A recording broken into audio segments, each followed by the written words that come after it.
Yeah, it sure is. That's James. I'm Kyle. Good morning, everybody. A happy Wednesday to you. February 26th. The month of January took 9 years. February went by in 4 days. Yeah, that's so weird. Like, I felt like this Very entire, strange. like, almost every day, like, you wake up, you look at the clock, it's like, for me, it's like 7:15. Mm-hmm. And then I look again, it's like 8:05. And I'm like, wait, where did that 50 minutes just go? Yeah, every minute is 45 seconds long in February. Unless you live on the East Coast, when apparently February is just the worst month ever in existence. Okay. Interesting. Yeah, this month has gone by really fast. I'm sorry, my headphone jack is so far under the table now. Oh. Because there was one right by the edge of the table. You aren't even going to be able to see it on the stream, so I'll just describe this for everybody. I have a table in front of me, and that's where your headphones typically plug in, and usually the headphone jack is right in the front, but it got fixed, I guess, and it is now so far under here, and I don't think I've really noticed because typically I'm sitting differently today because our buddy Joe Brazil is in the building. Yep. Salute to Joe. So Joe is running the board, so I can sit in a different place where I can look more directly at you than having to sit kind of off to the side. And I've never noticed just how far underneath the table the damn headphone jack is now. Oh. And I'm trying to adjust the volume, and I can't find it because it is so far under the table. Ah, we're back. Just call engineering. I'm going to. And say, can we move this up a little? I got to reach 3 feet under the table to adjust my headphone volume. We're hanging out with you till noon. Appreciate everybody watching on YouTube and Twitch. Appreciate everybody listening on 1320 AM. Appreciate everybody on the free Odyssey app. And if you're a podcast listener, the James Ham and Kyle Madsen Show, which if you're watching this right now, you should be subscribed. If you're listening right now, you should be subscribed wherever you get your podcast. It's called the James Ham and Kyle Madsen Show. It's this show, just in podcast form. And we couldn't call it the Insiders for legal reasons, I guess. Kings play tonight, and we'll have plenty on that coming up. But I saw something yesterday on the internet that really grinded my gears a lot. Well, it must be true then. Facts. You saw it on the internet. I saw it on the internet. It's true. Diana Rossini does a podcast for The Athletic called Scoop City. And for the most part, I think Diana Rossini does a good job. She had Chase Daniel on this episode of the podcast. An all-time Ski Mask Hall of Famer, Chase Daniel. And here's the discussion they had, and we'll go kind of through this piece by piece about the 49ers. This is the promoted clip from The Athletic. I never ask you to do this. I want you to do this. Can you play GM? Can you be John Lynch for me? Where are you cutting? Well, CMC's getting older. I'm not saying cut him. Can you redo his deal? All right, we're going to stop there. Oh, okay. The Niners have more than like $45 million in salary cap room. They're not in a spot where they need to start cutting salary significantly. And this Brock Purdy contract that's coming in is not going to cost them a lot of money, very likely, this year. And if it does, they've budgeted for that on purpose. Okay. They're not in some cap hell like, oh my God, what are they going to do? They might get there eventually. Yeah. Over the next 2-3 seasons. But they're not there right now. I don't know what they're saying where it's like, you got to cut something. What are you going to do? So Chase Daniel, putting his GM hat on, says, well, I mean, Christian McCaffrey's getting older. Can you redo his deal? They just redid his deal. It kind of feels like you put on like a flat bill hat, but sideways, like one of those things. Yeah, he's got the TI hat. Yeah, like it's not quite like, hey, you're not wearing the GM hat right. Like bend the bill or do something. Wrong size. Do something. Wrong logo. Just really bad. Okay.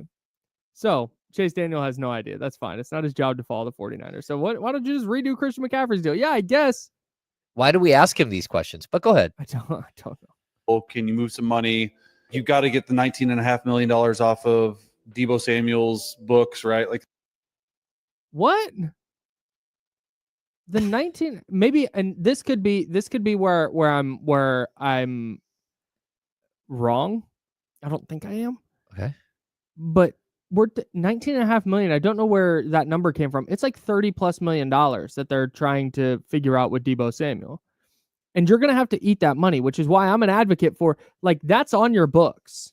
Mm-hmm. If you cut him and eat the $30 million dead cap hit this year, it's gone. And it's already, like, you're already accounting for that money. because that's money he's going to make anyway, or money he's going to count for against your cap anyway. Mhm. So I don't know where he's getting the 19.5 unless that's like the number. If you do a post June 1, that's the number that they'd eat this year. And then because you spread out the 30 plus million over the next But couple of there's years. no way to get that off your books. Like, it's on your books. It's over. It's Right. done. Yes. Yeah. You're not figuring out a way to. Now, he does have a bonus coming in March, on March 22nd, where his dead cap number becomes like 47 million, I think it is. Oh, that's So yeah, not you got to good. get that. You got to get that move done before then. But I don't know where he got the $19.5 million from. Anyways, moving on. Okay. Look, they're It's Diana Rossini time. gonna try to trade him. They're gonna try, but I look. I don't know what they're gonna get for him. I don't see teams pounding on the door for Debo right now. I agree. Mhm. It would be so silly for a team to be like, yeah, here's a draft pick for this player you're going to cut anyway, and then we also have to extend him. Yeah, the only reason you do that is so you have like exclusive rights to him, Right. right? And so you already have him locked up, and then you can go and negotiate a deal, Right. and you beat the market to him, Mhm. right? So that's why you would. So there's a possibility that someone would give up a fourth or a fifth or a sixth round pick, or Mhm. a fifth and a seventh or something. I don't know what it would be, like what the slide scale Sure, is, sure, sure, sure. but I think that there is a possibility that someone would, just so they have like rights of first refusal. Yeah, if there's a massive market for him, but he's coming off his worst season of his career. Uh-huh. He's going to turn 29. He's going into his age 29 season. He's on the last year of his deal. You're going to have to pay him. He's not a guy who I think his game is going to age particularly well. Mhm. So yeah, I think he's going to get cut. So yeah, I agree with Diana there. There's some teams poking around now to see if the 49ers would be willing to deal Brandon Ayuk. Okay, that's kind of interesting. Okay. He's coming off a major knee injury, so maybe teams are seeing if the Niners will just sell low. We don't even know when he'll be back, though, right? Like, So there might be teams calling him being like, "Hey, would you take a 6 for him right now?" oof. But still, the subject here is they're operating under this idea that the 49ers have this cap crunch, that the 49ers are trying to cut money from their books. Why would you then trade Brandon Ayuk? That does not save you any money. Nope. At all.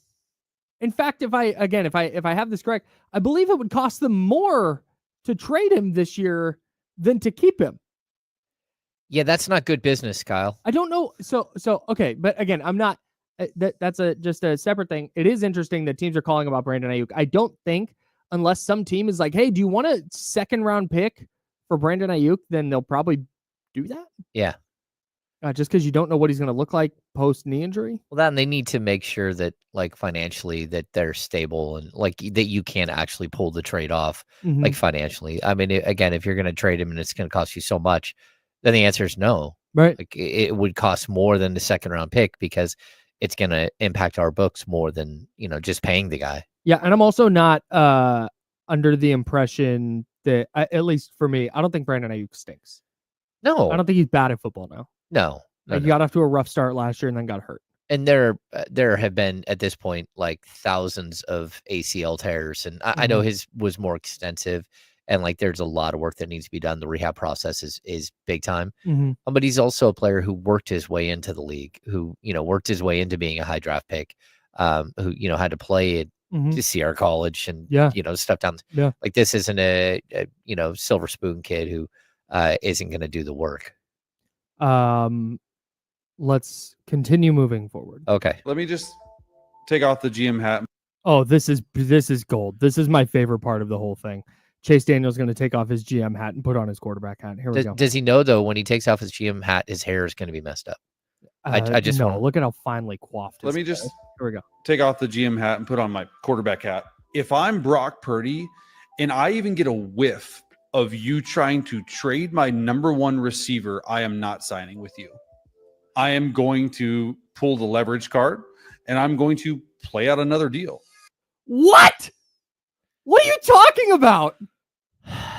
If I even get a whiff that you're trying to trade my number one wide receiver, I'm not signing that deal. What are you talking about? This is wild. So, you're telling me Chase Daniel, career backup, is taking off his GM hat and putting on his career backup quarterback hat. Started 5 games his entire career. Started 5 games and carved out a really nice career for himself. And now he's doing media stuff. Salute to Chase Daniel. This is insane. Yes.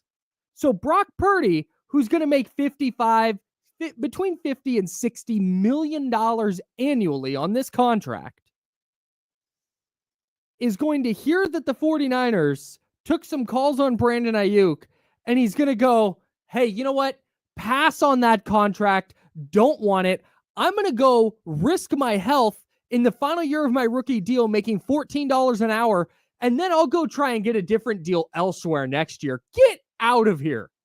I mean, that is insane. If he put his GM hat back on, he would know that, like, can't they just franchise tag him? Can't they just like keep him around for a couple of years? Like there is like what you're talking about, like short-term versus long-term stability. You're talking about a kid who's had 2 elbow issues. Like you're taking the money no matter what. And would you want to go and like get better wide receivers and say, hey, don't trade Ayuk and hey, I'm gonna need more? Sure, that's fine. But like those are conversations that you have after you're in the job. Yeah. And, you're not sitting there like making like, oh, I'm not signing if you're going to trade Brandon Ayuk. If you're not going to, if you're going to trade the guy who literally has a trash knee and is going to take a while. I mean, we just talked about it like in the glowing part, but like, you're not going to make those demands on your own, like what life means to you on somebody else. This is his first huge contract. Yeah. Nope.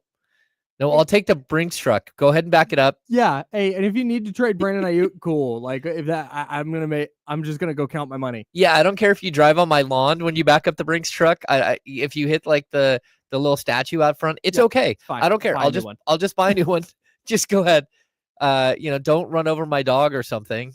But outside of that, go ahead and back up the Brinks truck. I do think if the 49ers want to be good again, I do think there's going to have to be some pretty dramatic changes here, especially over the next couple of years if they want to extend whatever Super Bowl window they had. Yeah. But man, I was because Diana Rossini, when she has something to say, I'm like, oh, okay. Like this is because she talks to a lot of people in the league. And I was floored by how insane a lot of that was. Especially specifically the Chase Daniel aspect of it. Yeah, he needs to just wear like a media beanie. Not put on different hats. I don't know. I don't know what to say. Yeah. Man. We try not to lead you astray when we talk about contracts and numbers. And if we don't understand them, we can go get you somebody who will and have them actually answer the questions for you. Sure. What we're not going to do is like just spout crazy misinformation. Yeah. Deebo Samuel's definitely going to be gone. Again, never say never. Deebo Samuel is 99.999% going to be gone. Brandon Ayuk is a massive question mark. And if the 49ers can get a first or second round pick for him, I don't think they can, but I think they probably would take that deal right now. They need to do whatever they can to stack as many pieces as they can, where you're getting cost controlled talent over the next few years because your roster is still going to be pretty expensive. Anyways, that really, I know we're going to do a ton of basketball. And we're going to do a ton of Kings today. But I saw that yesterday and was floored. So I wanted to bring it all to you guys. The NFL Combine continues. We'll talk about whatever news comes out of there. Watched a lot of basketball last night. Okay. I decided the Lakers are scary. They're flying around right now, dude. And maybe it's the post-Luka trade. He's finally rolling, and they're gonna be hot for a couple of weeks, and then things will calm down. But they are hauling ass defensively. They appear to be figuring out how to manage the Luka Doncic, LeBron James offense. Okay. And they've made it very, like yesterday, it was a lot of Luka. And maybe that was just because it was the Mavs, but or his first game against the Mavs. But I think that's what it's going to look like moving forward. And if the Lakers are going to play well defensively, they're going to be really, really tough. I'm back in on them. I'm not fully in 100% just because they have built their house on sand. They got a bunch of injury prone players. They've got they're banking a lot of what they're doing on a guy who's over 40 in his 22nd season. And another guy who is totally out of shape and injured all the time, and Luka.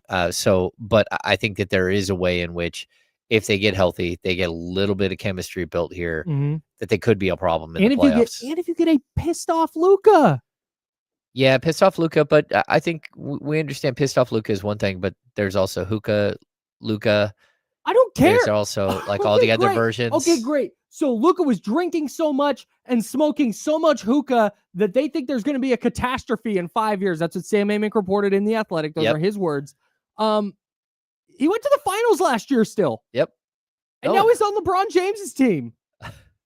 It's very possible I feel like I'm taking crazy pills, that this is going to be like a spectacular marriage. I just need to see more. Okay, that's fine. We'll talk plenty of more hoops coming up, including a look at another important Kings game tonight and the easiest game left on their schedule. Maybe. That's James. I'm Kyle. Joe Brazil's rocking with us. We are the Insider, sponsored by Jiffy Lube, and we're on ESPN 1320 Sacramento Sports Theater. Yeah, you are.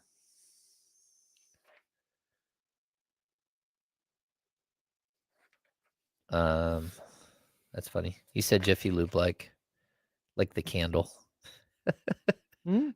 Like Jiffy Lube. That's what I'm calling it. That's what I'm calling it. What was that movie? Love Hard. Love Hard. Yeah. It's a mix between Love Actually and Die Hard. Yeah.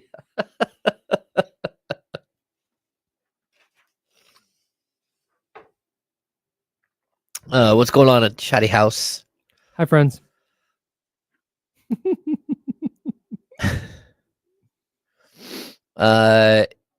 Yeah, we'll get into this, but Jim, Keon is questionable still this morning. Unlike the Utah Jazz, who are 87% out.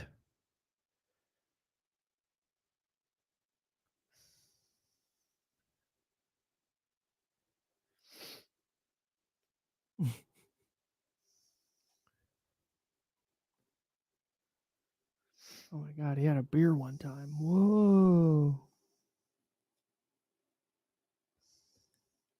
Maybe we get to a world where Nico Harrison is proven right, but man.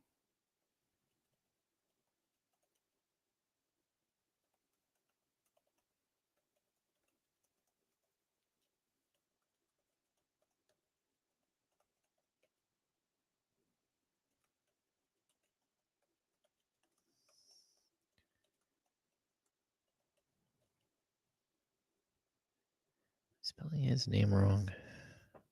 Who? Laurie. Lauri. It's 2 Ks, 1 N. 2 Ks, 1 N. Yeah. Yeah.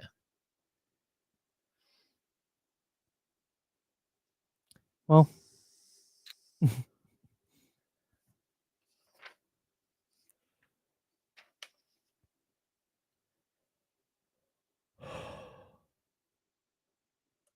The thing, like, they looked good last night. They looked awesome in Denver. And then looked really good again last night. I'm not picking them to win the West or anything, but I was also of the mind that they might, like, fall backwards in the standings, and I don't think they're going to do that.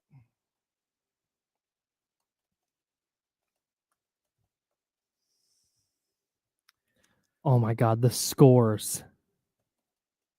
Man, what an insane era of Kings basketball.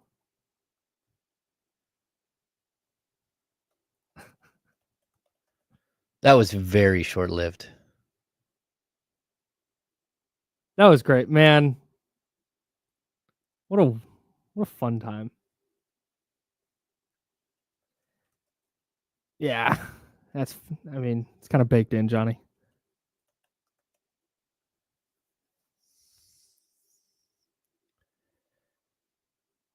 Yeah, I think it's just I think they're playing really good team defense right now. Like, they're pretty small, so they just all kind of haul ass on a string or whatever. Yeah, Jimmy Butler has been way more impactful than I thought he was going to be. for Golden State. Yeah, me too. I mean, we'll have to see what that contract looks like and everything else over the next couple of years. Yeah, I didn't think he would be impactful this year, much less over the next couple. So Yeah. uh, And it could just be like, Yeah. again, a trade high. And then once you settle in, it's going to be a Yeah. little. for sure.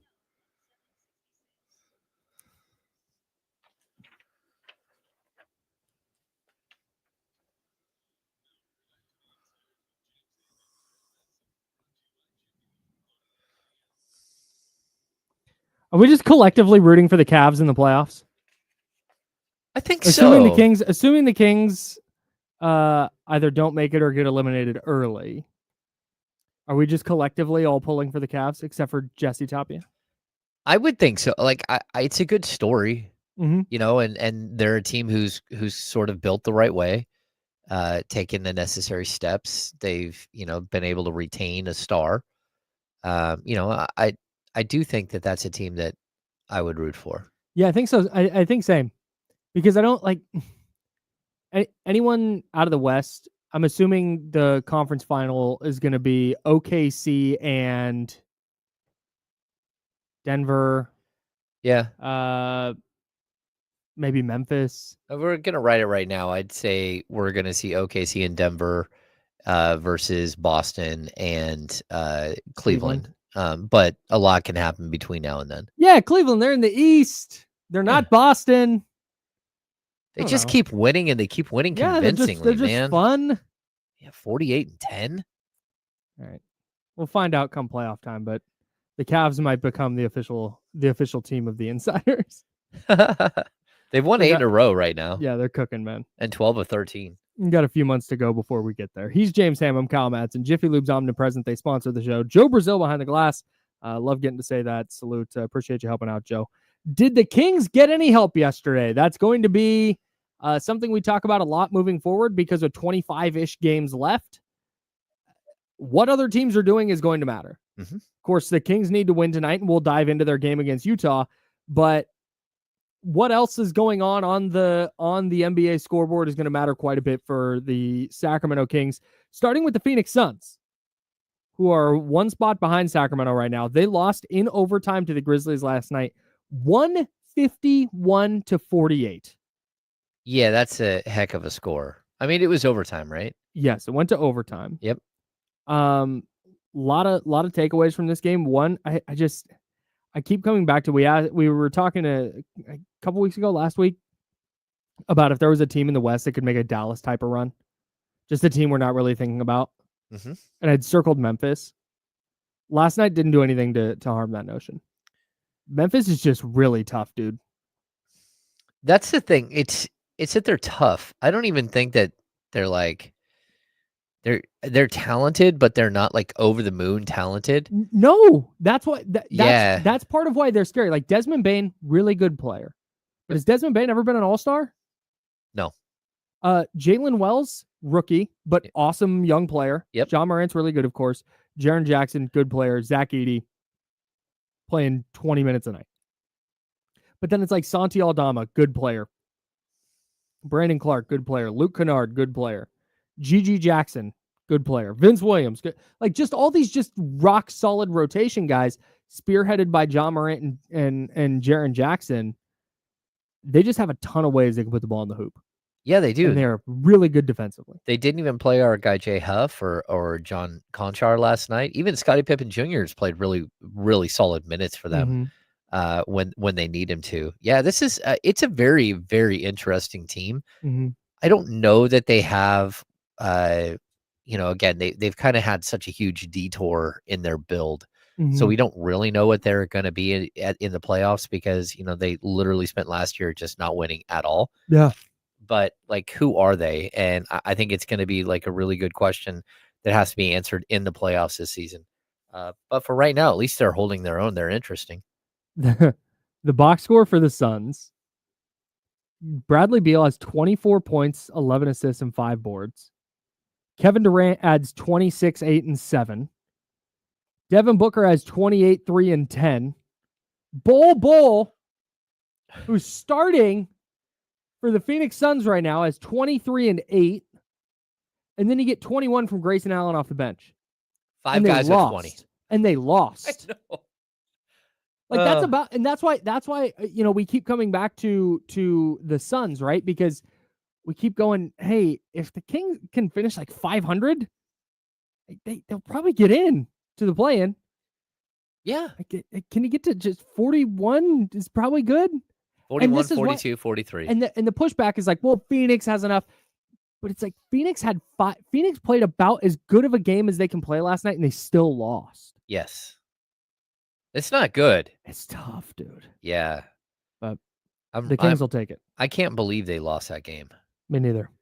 Just the entire fourth quarter, I'm watching. It's like, okay, they've got this.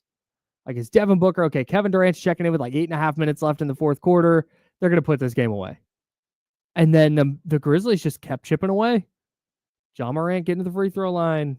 Jalen Wells making a shot. Jaren Jackson getting to the bucket. That's tough. I like Jalen Wells. He's really Awesome. He's a Sacramento kid, right? Yes. Yeah. 6'7", by the way. Oh, yeah. Mm. His second round pick, right? I think he did fall to the second round. Yeah, he's good. And look, Memphis 39th overall. They're how are they number 2 in the Western Conference? It's just crazy. Because they just have a bunch of dudes. They just have a bunch of guys who are really good and they fit together. Yep. Like they are the end. Like the Kings top to bottom might have more talent than the Grizzlies do. That might not be true anymore. It's close. Yeah. But the Grizzlies pieces just fit together better. Yeah, and even like when you watch Jake LaRavia play, Mm-hmm. there's just a different speed that he plays at than everyone else. Yep. And it's something that he's learned over the last couple of years playing for Memphis. Like, this is how you play. Mm-hmm. And like, it's very few teams in the league that make you play an entire 48. Yep. And it's the Taylor Jenkins way. And I think that they, as a franchise, as a group of players, they did lose their way for a full year. Yeah. For like, sure, they had injuries, they had suspensions, they had all that stuff, but they just lost their way. And here they are. And, again, they're a team that traded Marcus Smart to get lower under the cap. Mm-hmm. They made moves Mm-hmm. that everyone thought like, oh, that's a strange move for a team that's that high in the Western Conference to do. But here they are, just plugging along, just winning games, and it's like it doesn't matter. The Suns now 2.5 games back of the number 10 seed. Yeah. Kings just keep pulling away. That's another reason tonight's game's a big one. Mm-hmm. Kings in Utah taking on the Jazz, and we'll get to that one, of course. Talked a little bit about this one earlier. Lakers 107, Mavs 99. That helps the Kings because they are now tied with the Mavs in the loss column and only a game back. And I don't know if the Mavs are ever going to get right. Yeah, see, that's the thing. Like, we were thinking it might be the Warriors and Kings battling it out for 9-10. Mm-hmm. Now it's like the Mavs are just in a death spiral as well. Mm-hmm. And again, I wouldn't be fully shocked to see the Mavs completely fall out and Phoenix move up and take over their spot. Mm-hmm. They both have really tough strength of schedules. The Phoenix has the most difficult strength of schedule left in the NBA. They're just above the Kings in strength of schedule. The Kings and Phoenix are going to have, like, throughout the next couple of weeks, we'll keep talking about it, but the most difficult strength of schedules. And, so it doesn't look good for Phoenix. But also, like, Dallas is just, they're sinking. The injuries have hit them, and mix that with trading your franchise player, and you're going to have some rough moments. Yeah, man, that they get the Hornets next. The Mavs do. But then it's Bucks, Kings, at Bucks, Grizzlies, Suns, 2 at the Spurs, 1 at the Rockets. That game on March 3rd with the Kings is going to be a big one. That might be one where you can leap up and get out of 9 or 10. Yep. Depending on how the next couple of days shake out. Pelicans 109, Spurs 103. Again, the Kings just gaining separation from the Spurs. When Wemby went down, they were done. Oh, yeah. Like, when Wemby was in there, it was like, this is the type of group that could rattle off like 10 of 12 and become a problem. I think we're going to have a moment here. They have to decide what they're going to do with Fox, because Fox needs hand surgery. Mm-hmm. His left pinky is just completely demolished. I can't believe they haven't had him take care of that yet. Well, I mean, we're going to see. I think they wanted to make it at least look like they're going to fight for a playoff spot. But at this point, like, what are you doing? No idea. He's shooting 27.5% from 3 since he went to San Antonio. Another bad shooting night again last night. Another big turnover night. He had 6 turnovers. These are things that we saw in Sacramento, the inconsistency with shooting and everything else. And a lot of it was because his hand is just completely messed up. So I would be surprised if we didn't see him at least consider shutting him down. Mm-hmm. But we'll wait and see. Yeah, they might have no plan of that, but it's like, what are you doing? Yeah, I don't know how much he's gaining or they're gaining by him being on the court right now. Yeah, 15 points, 9 assists, 6 steals, and 6 turnovers. Yeah, in the loss. 1 of 9 from 3 against the Pelicans. Oof. Yeah, not a good look. I think that's twice in the last week they've lost to the Pelicans. Man, that's rough. Golden State, they continued winning. They gained a half game on the Kings. They're a game and a half up on them. They blew out the Hornets 128-92. So the Hornets have now lost, if my math is right, they've lost their last 3 games by 131 points. Oh, because it's 95. Yeah. And then 36 last night. Yeah. 131 across 3 games. That's crazy. That's so bad. Yeah, they didn't even play ball last night. No. Like LaMelo just didn't play. Yeah, he sat. Mark Williams played. Oh, okay. And it was just you could see, remember in their spirit really broke against the Kings with that little run at the end of the third quarter. Yep. Where they got it to 9 and then the Kings just immediately made it 16 and it was like, all right, game over. That happened in the first quarter. Where they're battling, and then all of a sudden it was just 15-2 runs, done. I feel so bad for those dudes. Kenny asked us yesterday, would you rather be the Kings or the Hornets right now? Because in relation to people saying the Kings should blow it up and just start from scratch, do whatever you can to get to square one. It's like, I don't ever want to be where the Hornets are. And I know sometimes you got to go there. Uh-huh. The Kings aren't there yet for me. In fact, they are a ways off from being where the Hornets look miserable, man.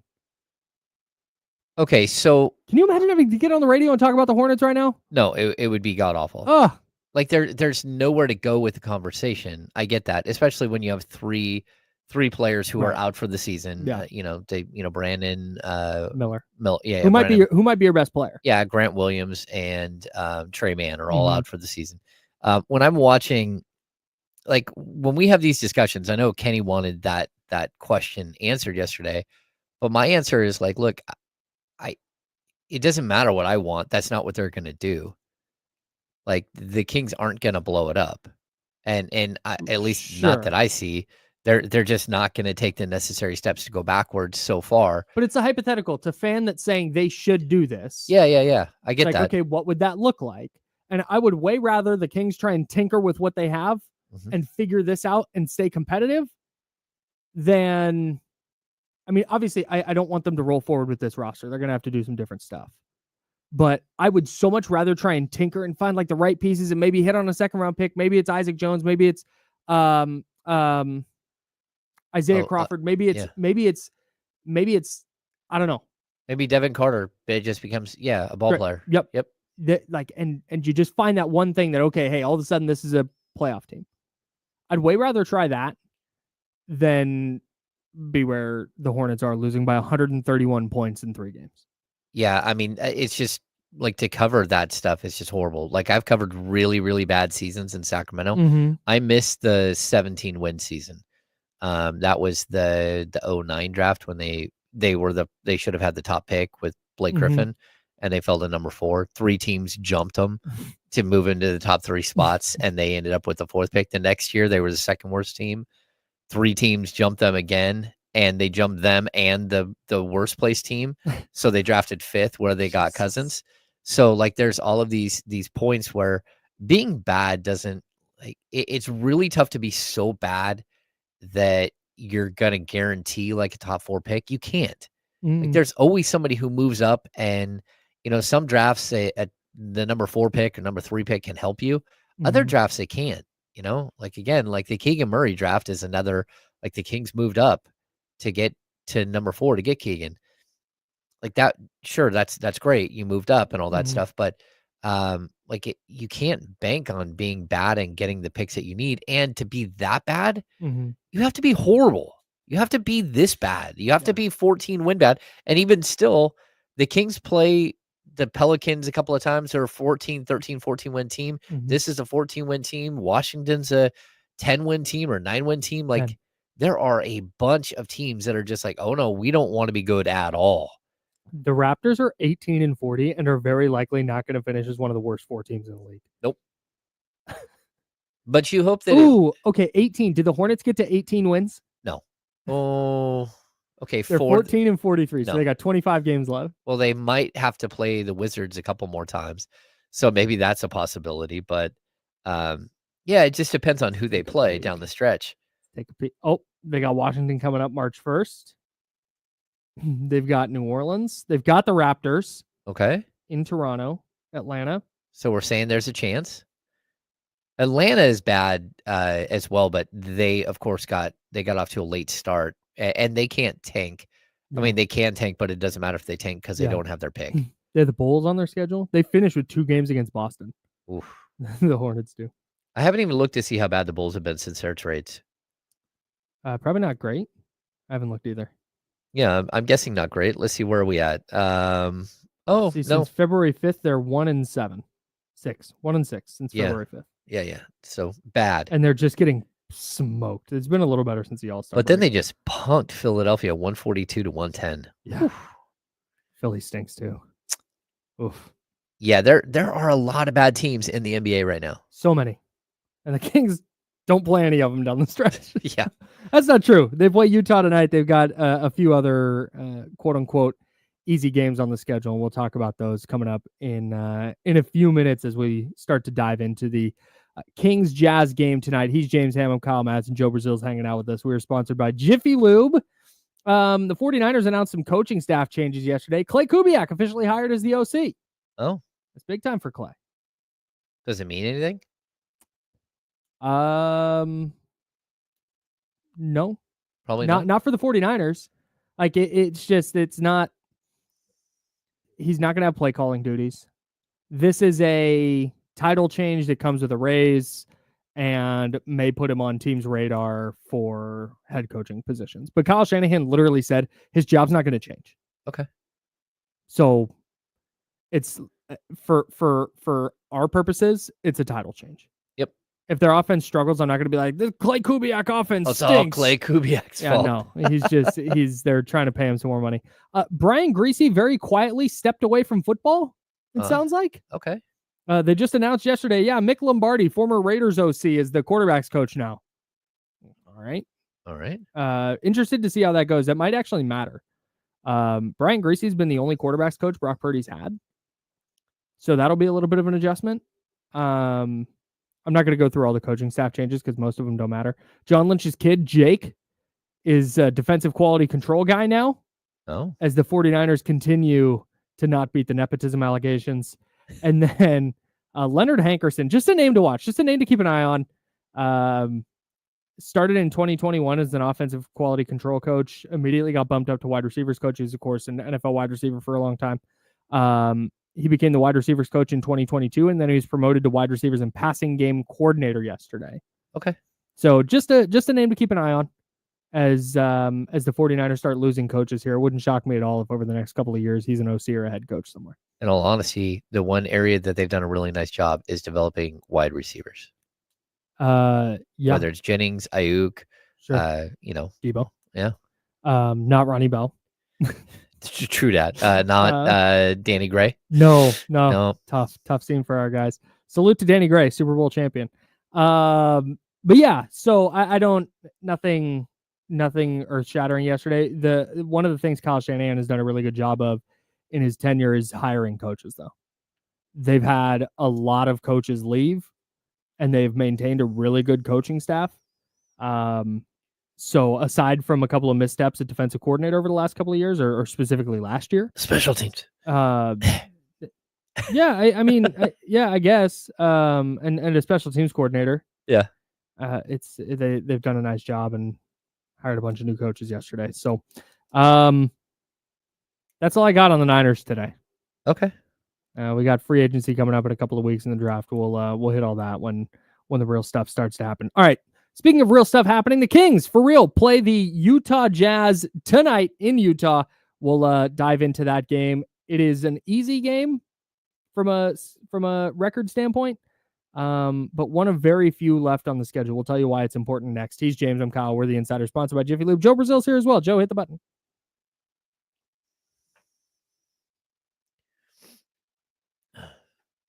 You know I'm gonna read, right? Nope, not till All right, next. I'll be right back. I gotta blow my nose. That's a great question. Hey, Joe, tell Mike we'll get to his call for sure.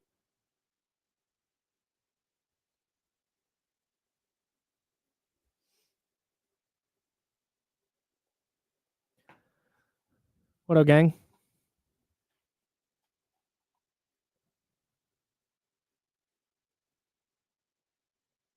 What happened?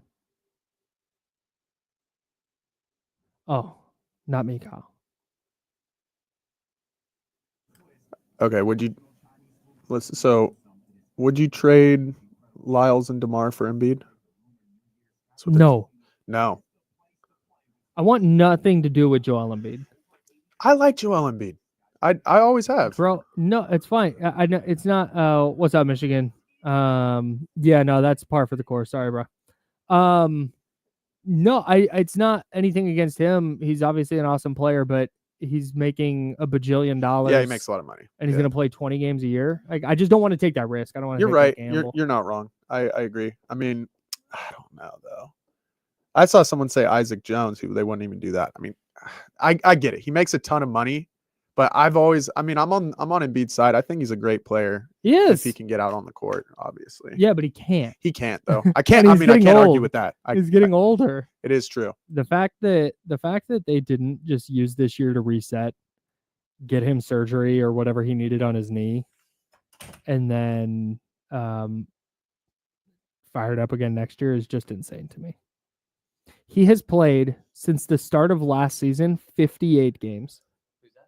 Joel Embiid. And he's probably done for this year, which means over 2 years he did not reach the 65 game threshold. Combined.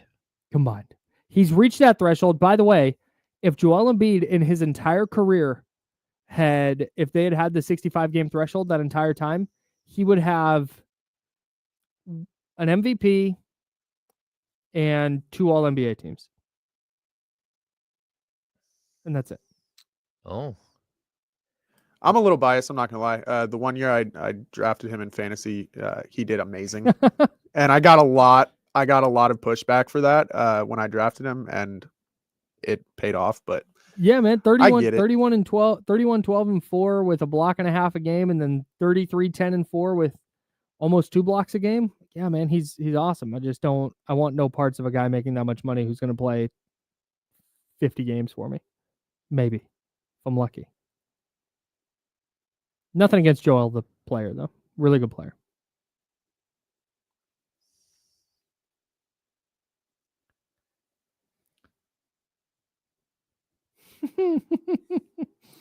I love Mitch so much.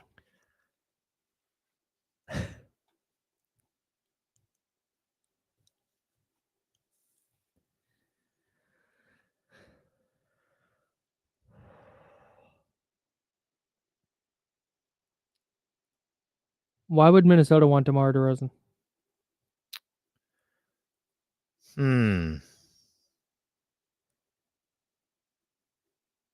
I think DeMar is movable.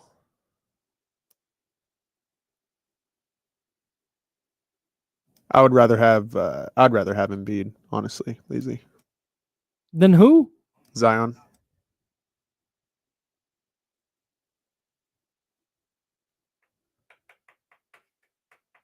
Ooh. It's a good question. Which one? Would you rather have Zion or Embiid? I think I'd probably take Zion just because he's younger. Yeah. Yeah. That makes sense. Joel Embiid turns 31 in 3 weeks. That's okay. I get it. And he also has a ton of problems off the court, like getting on the court, but that's not that old. I mean, that's still pretty young, honestly. Not in his body. It's true. For him, that's probably getting up there. He's 31 going on 80. They've also tried to, I still can't get over, they tried to make him big fella. I still need to hit my guy from StatHead to figure out After converting Jalen Clark, the Minnesota Timberwolves plan to sign free agent guard Bones Highland to a 2-way deal. Hell yeah. Wow.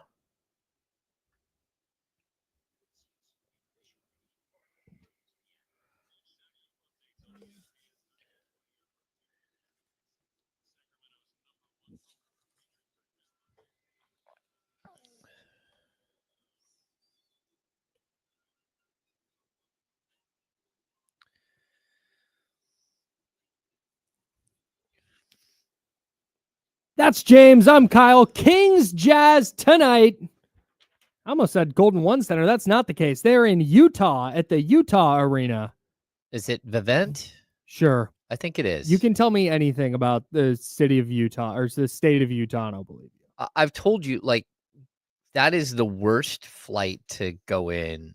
Like, if you're going into major cities, like Utah is it's really high in elevation, and the plane, The Delta Center. it has a super quick like descent, so you feel like you're like on a sled, like flying down a Hate hill. that. It's a little sketch. It's a Hate little that. sketch. Hate that a lot.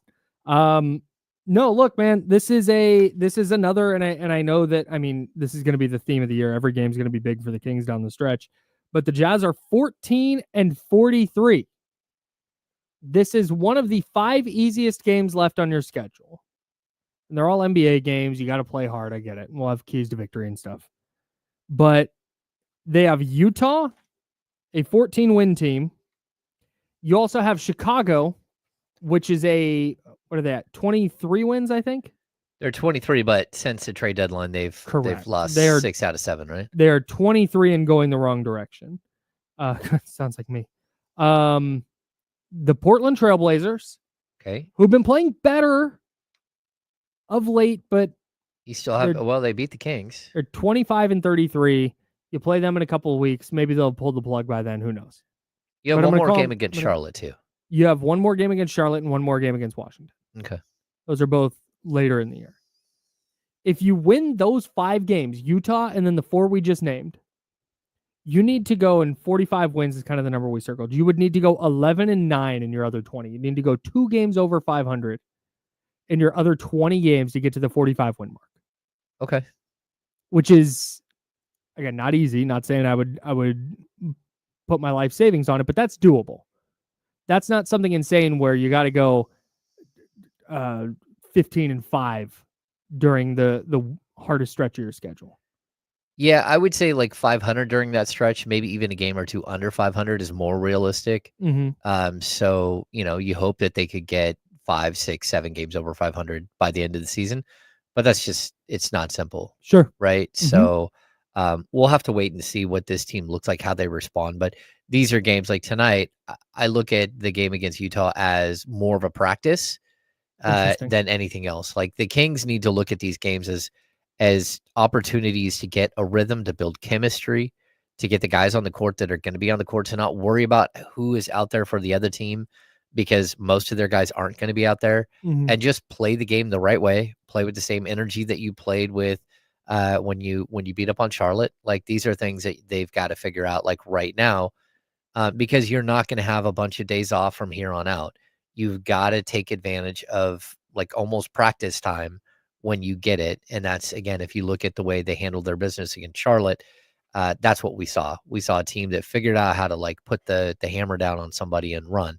And that's, again, what the Jazz, they're a team that is not looking to win at all. Yeah, and that shows up on the injury report. The injury report not brought to you by anybody right now, but the Kings, Keon Ellis is still questionable. Yep, questionable with the right ankle sprain. Yeah, that he suffered in their last game. The Jazz, here's who's not playing. Well, Walker Kessler is questionable. He is going to play now. We know that Andy Larson just tweeted out that he is going to play tonight. All right, well, that changes everything. Okay. John Collins. Yep. Out. Lauri Markkanen. Out. Colin Sexton. Out. And then Taylor Hendricks, of course, busted up his leg. He's been out. He's done for the year. So that's what, 3 of the Jazz 4 best players all out? It certainly is like all of their scoring. It's their top 3 scorers. John Collins, well, I mean, it goes Marketing at 19.3, John Collins at 18.4, Colin Sexton 18.3 points per game. Keontae George is going to Good play, player. and he's developing very quickly, and so that's good. He's at 16.9 points per game. You got Jordan Clarkson, I was who gonna say, is he gonna play? he can still bust you up. Yeah, he's averaging 17 points a game. Jordan Clarkson is one of those dudes who will score forever. Yep. He can play until he's 50. Yep. He's gonna get buckets. Just the new Jamal Crawford. Yeah, man. Look, you say that the Jazz are trying to not win, and I think the organizationally that's true. Uh-huh. And I think that's why you see the injury report look the way it does. On the other hand, the guys who are playing are going to try and win. And that's why, this is a game where you say you hope you treat it like a practice. Well, you can't quite do that. You have to go try and win the damn game. Oh no. First and foremost, you gotta win the game. But Yes. but I also think that the resistance that you're gonna get from this team is not gonna be great. Yeah, I don't know if it's quite Charlotte-ish. But I think it's going to be similar. Because I just think the Jazz have overall better players than Charlotte does, even with all the guys they have out. But in this spot, I think you can treat it like a practice once you're up 20. But you need to go in and you need to do whatever you have to do to reach that point first. Because the win against Charlotte was great, but I'm not at the point yet where I'm just fully on board. Like, oh yeah, the Kings are going to go in and take care of business. I don't know that. Oh no, I'm with you. I don't know that they're not going to go in and be in a dogfight in the fourth quarter here. I think we don't have the trust in this team yet. Correct. That they're going to go in there. I have no reason to. I have 52 games. No, more than that. Yeah. 55 games. I will say this though, they are 7? 16-2 under Doug Christie. I mean 16-10 under Doug Christie. Mhm. They have shown an ability to take care of business, except for the game right before the All-Star break with New Orleans. They did not play well at all against Golden State, but I think overall the vibe of this team is trending upwards, Mhm. and that's a good thing. Like like we've talked about their talent, they have talent. It's just whether or not they have enough time to piece all of it together, build continuity, build chemistry, and sort of get enough time in the pot to simmer. And I just don't know that they have that time, especially with the way their schedule lays out. Imagining it's going to be the usual suspects in the starting 5 for the Kings: Malik Monk, Zach LaVine, DeMar DeRozan, Keegan Murray, Domantas Sabonis. You want to take a crack at the Jazz starting lineup? Huh. That's a good question. Thank you. We got Isaiah Collier. Good player. I like Isaiah Collier. Yep. Johnny Juzang started last time. Bryce Sensabaugh. Utah likes him. And then they have KJ Martin and Kyle Filipowski, who are basically one of those guys I think will start alongside Walker Kessler. Mhm. I'm going to go Filipowski starts, Okay. but I think KJ Martin plays plenty. They also, they're coming off the bench with a lot of firepower, Mhm. and that's going to be an issue that the Kings have to deal with. If we look at this lineup, Especially if Keon's out. yeah. So, and I would say, like, look, if you're going to sit Keon a game, Mhm. it would probably be this game with more difficult matchups Sure. coming up. But Keontae George averages 16.7 and 16.9, and Jordan Clarkson is 17. They're both coming off the bench. Yeah. I mean, that's the Kings don't have, 34 points a game coming off the bench. Can I accept, well, two things. One, KJ Martin is a player he's 24 years old. He has done nothing in the NBA to warrant how high I am on him. Yeah. And I'm just he's forever. As long as KJ Martin is in the league, I'm gonna be like, hey man, team should go get KJ Martin. Yeah. I like KJ Martin. He'll be 30, averaging 6 points a game for his career. And I'm gonna be like, hey, I think there's something there. Still a ball player. You know what, though? There are players out there that like KJ Martin, like Jake LaRavia, that can go out on the court and have a huge impact on a game without actually, scoring a bunch of points and doing things that like show up on the box score. Yeah. Averaged 13, 5.5, and 1.5 for the Rockets in 22-23. Okay. Shout out to KJ Martin. Shot 31.5% from 3. look, man, if the Kings lose this game, you know what? I'm going to put a pin in that. We'll put a pin in that. Matchup of the game, real quick. I have the Kings versus the Tank. Sure. Why not? Because playing a team that you like half the players are just not playing, it isn't always easy. Because you're like, oh man, we know how to gear up for John Collins. We know how to gear up for Lauri Markkanen. You know, Collins Sexton, we know what he brings.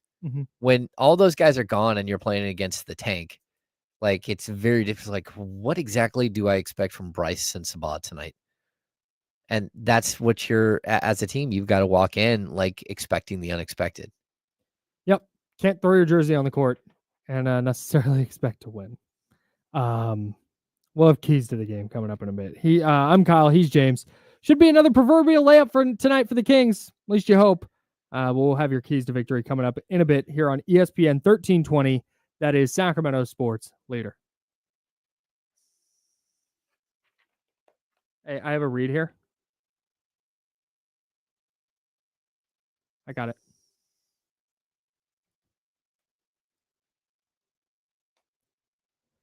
Hey, big news. I won on Underdog last night.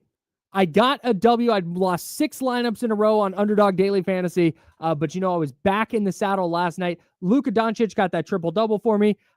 Underdog helped your boy out and gave me basically a free lineup or a free stat. Kyrie Irving to score more than 0 points.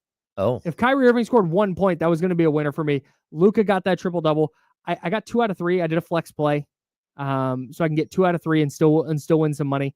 The Max Christie, higher than 17.5 points, rebounds, assists, finished with 17. Had 2 good looks at the end of the game. Didn't hit either of them. So 2 out of 3, not a 3 out of 3, but I'm still a winner, and you can be too. Underdogs pick'em game, super easy. Higher or lower on at least 2 player stats, points, assists, rebounds, triple doubles, double doubles. They have first quarter stats, first half stats. It is a smorgasbord of potential lineups on Underdog, and there's no better time to do it than basketball season. But of course, with baseball season coming up, the hockey playoffs coming up, you can create entries with like 5 different sports. That's what I'm going to be doing. That's my favorite part about Underdog, and I would love for you to join me. Download the Underdog app and sign up now using the promo code KyleM to unlock a special offer of up to $1,000 in bonus cash when you make your first deposit. Join in on the fun when you sign up with promo code KyleM. Claim your special offer today and get up to $1,000 in bonus cash instantly upon first deposit. Must be 18 plus and present in a state where Underdog Fantasy operates. Terms apply. Void in Colorado. Concerned with your play? Call 1-800-GAMBLER or visit www.ncpgambling.org. In Arizona, call 1-800-NEXT-STEP or text NEXT-STEP to 53342. In New York, call the 24/7 HOPE line at 1-8778-HOPE-NY or text HOPE-NY. My man. Sorry about that. Scoop.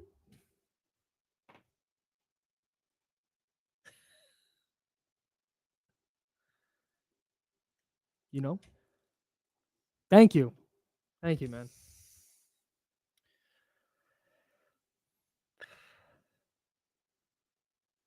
My oldest came down with me today. It's not Bets, it's Daily Fantasy. Is he here? Yeah. Oh. He's sitting in the car? He had to go to Sierra, and then he's back here now. He is. He just texted me, "Hey, is there a restroom?" I can let him in. Yeah, tell him there's a restroom first floor. Don't come to the second floor. Yeah.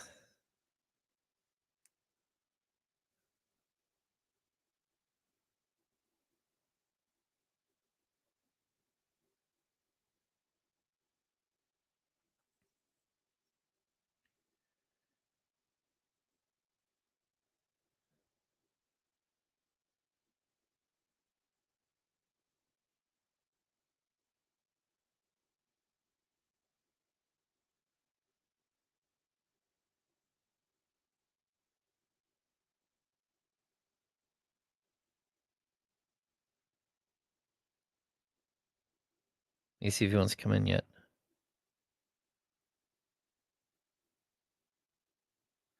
See if he wants to come in. Is he at the door? Let me call him. How much time do we have? 30 seconds.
Hour number 2. That's James Ham. I'm Kyle Madsen. We're rocking with you until noon, and then we will hand it off to D-Lo and KC.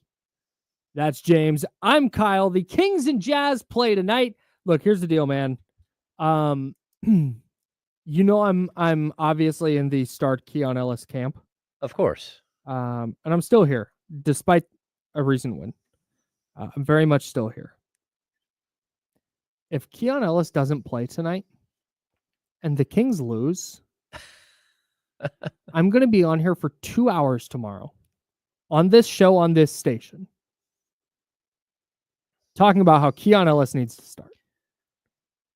And there would be no better evidence of that than if the Kings lose tonight and Keon Ellis is out. I mean, I get it. And confirming my priors, bro. I am super pro Keon. I just look at the reality of the situation, and I know people I was the guy who was saying coming out of training camp, I'm starting Keon, right? The whole time. Yeah. I definitely believe in Keon Ellis as an NBA player and as a guy that I would start, right? But at the same time, it's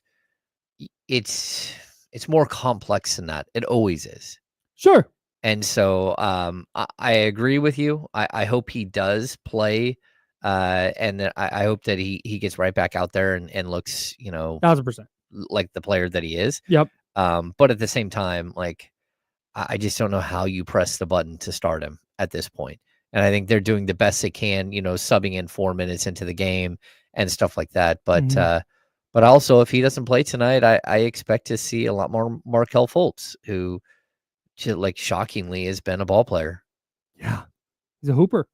Yeah. I mean, he looks like he can hold his own on the defensive end, and he's active. He's turning the ball over too much, clearly. Yeah. But that's just trying to get used to his teammates and trying to get comfortable after missing 9 months of basketball. I'm really surprised after watching Markelle Fultz play whatever it's been, 20 minutes. It's more than 20, but less than a game's worth of minutes. How many total minutes has he played? I'm going to guess it's in the 30s. 28 total minutes. Okay. So obviously small sample. Uh-huh. But he couldn't get a call. He couldn't be on a roster to start the year. No, he said repeatedly that he didn't want to go play for a team until he was 100% healthy and 100% ready to return. Huh. Interesting. So I think he would have been able to play before this point. But this was the moment where it just everything made sense for him. This guy's had massive shoulder problems. He had an ACL tear. There are a lot of things that have happened to him as a player over the last couple of years. Since he came in the league in 2017. Hasn't been easy. Let's get to keys to a Kings victory tonight. Should be an easy one. James Ham, your first key. Oh, nope, my buttons don't work. Joe, do you have the ding pause in there? Do you have that button? No. It might. Hang on. I might be able to do this. Hang on.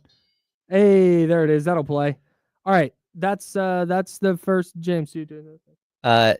Do it again. Oh, I know why. Okay, there we go. Okay, we're good now. Show that you're learning to smack around bad teams. Just straight up. This isn't a good team.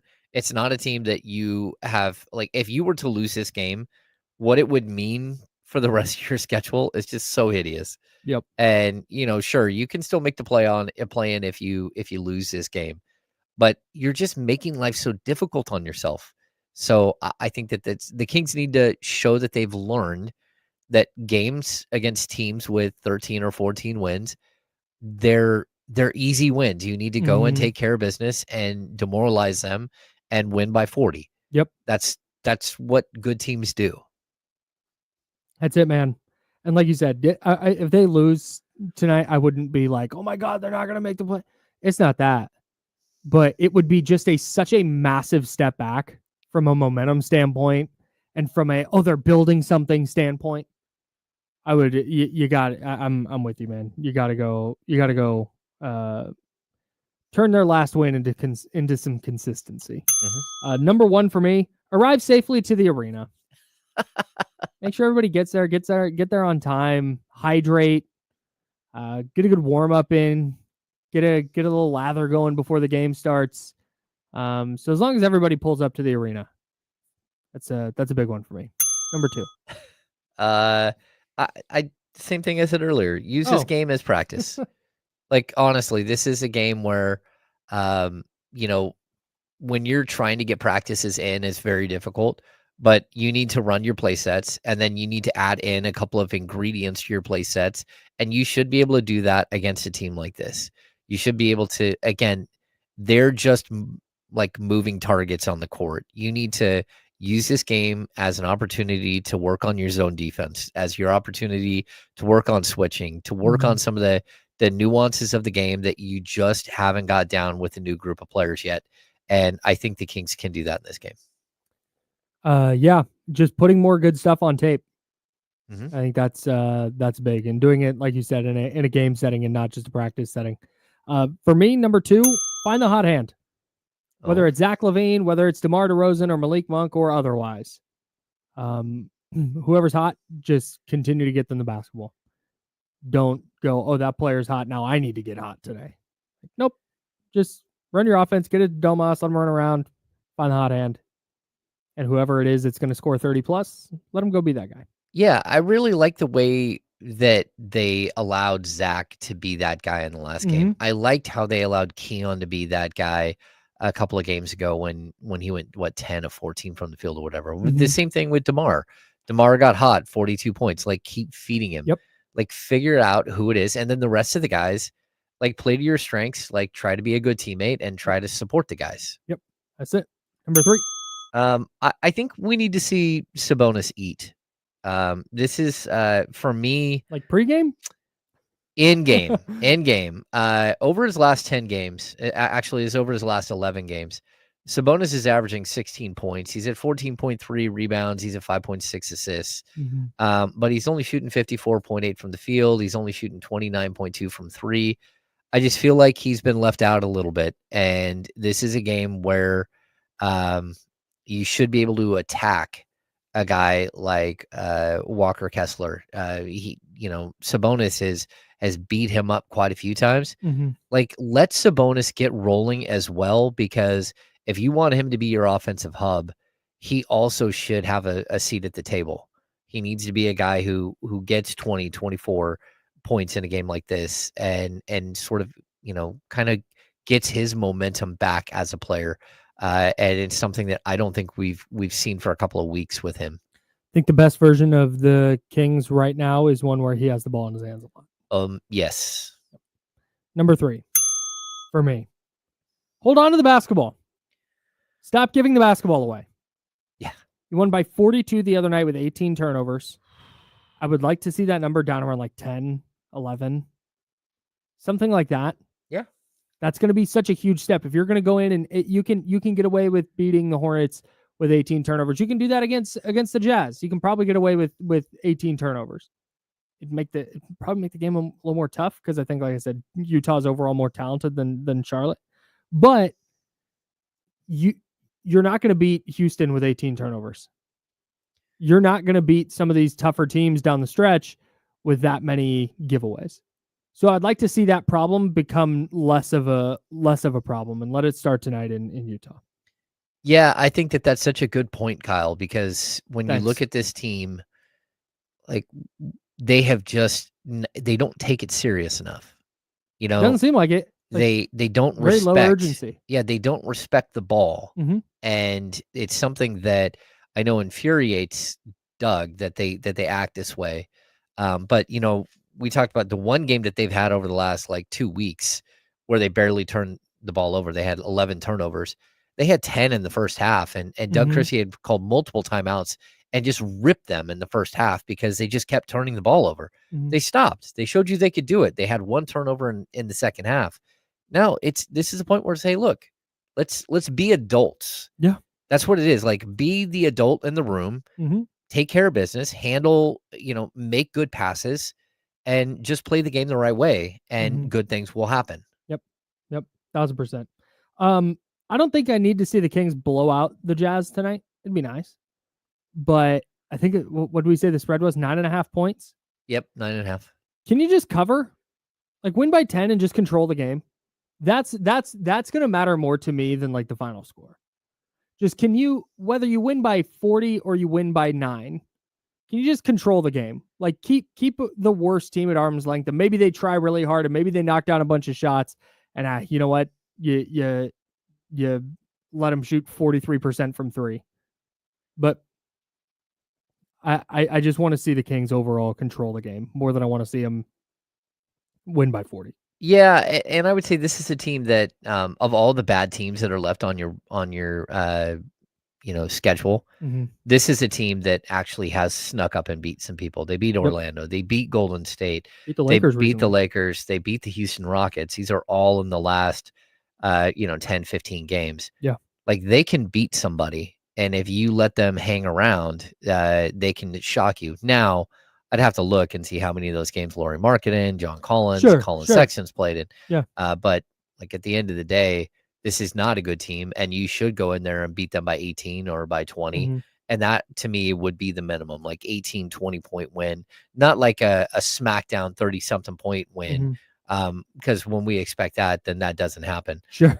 But It just certainly doesn't happen a lot in the NBA in general. yeah, certainly maybe even like 16 to 20-point win, a win Mhm. that's super comfortable, and that we get to see Markelle Fultz play a whole bunch of minutes down the stretch, just because, you need him to get on the court and play more basketball, just like you need some of these other guys to learn how to play together. All right, that's James. I'm Kyle. We'll take a look at all the happenings from tonight's Kings Jazz game tomorrow at 10 a.m. right here on the Insiders on ESPN 1320. That is Sacramento's sports leader.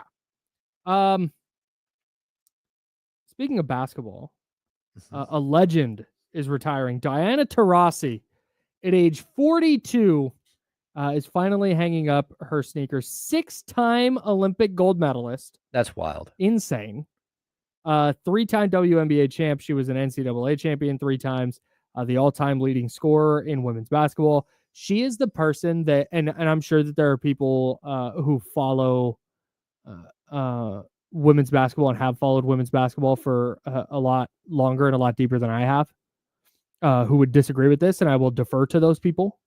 But Diana Taurasi, for me personally, is the person who is just synonymous with women's basketball. Oh, yeah. Like, she is just, for as long as women's hoops has been something that I cognizantly remember, Diana Taurasi has just been it.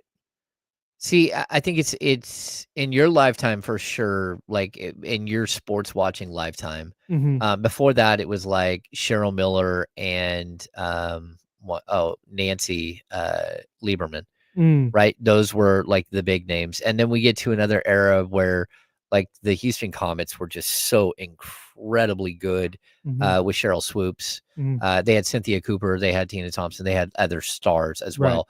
But Cheryl Swoops is one of those people. I think it was partially just because her name sounded cool. It's a great name. And elite name. Yeah. And so as basketball is taking off, these are some of the faces of like the women's game. But for me, you're probably right. Diana Taurasi is the one that's been so consistently incredible throughout her 20 plus years in the league. Yeah. And we're talking about someone who's done everything imaginable. And I think she probably heard a little bit too much this year about her unwillingness to sort of like hand off the game to the next generation. But still, this is like just an unbelievable basketball player. She was the rookie of the year and in top 3 in MVP voting in 2004. And for the next 8 seasons was top 10 in the MVP voting, including 1 win. Then she took a season where she only played 8 games. Top 6, top 2 MVP finish. Then she was paid by a Russian Premier League team to not play in the WNBA. That's according to Basketball Reference. Okay. Top 10 MVP finish, top 12 MVP finish, top 5 MVP finish. She's a 5-time scoring champ, 14-time All-NBA Good player. Lord, man. 2-time final MVP. Icon. Absolute legend. Salute to Diana Taurasi, finally retiring at the age of 42, a 6-time gold medalist, 3-time WNBA champion, 3-time NCAA champion, and the all-time scoring leader in the WNBA. All right. We're going to redefine now, or not redefine, but try and figure out where we're at with our expectations for the Kings and what is the new definition for success this year. Because we keep talking about playoffs or play-in. So where exactly are we going to be happy if they land? Like, what's the minimum? Okay. We'll find that out next. He's James. I'm Kyle. Joe Brazil's behind the glass. We're sponsored by Jiffy Lube on ESPN 1320 and Sacramento Sports Center. Thanks.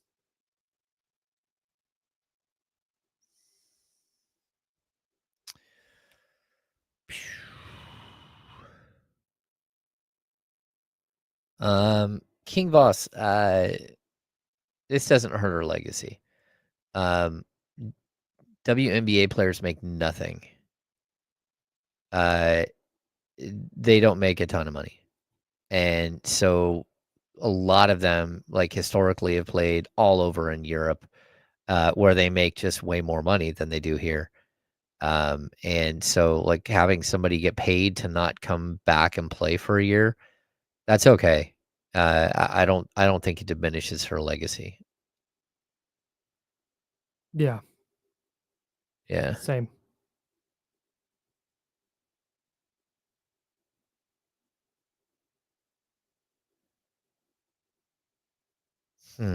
Russ Dog is back.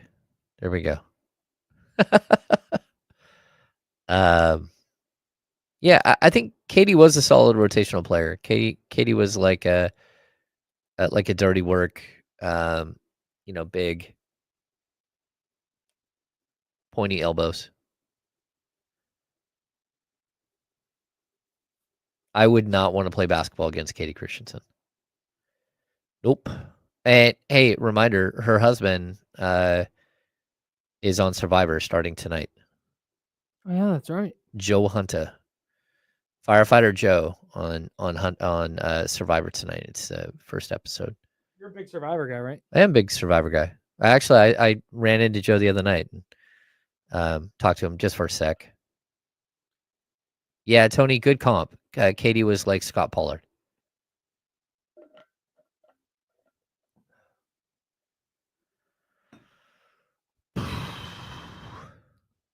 I don't know if she was Walker Kessler. Walker Kessler's a big-time shot blocker.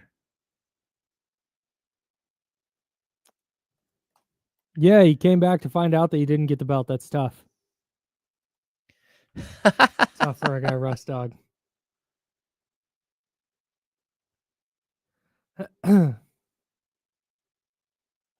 It's funny because I was literally thinking this exact same thing. I wanted to say that. That's funny.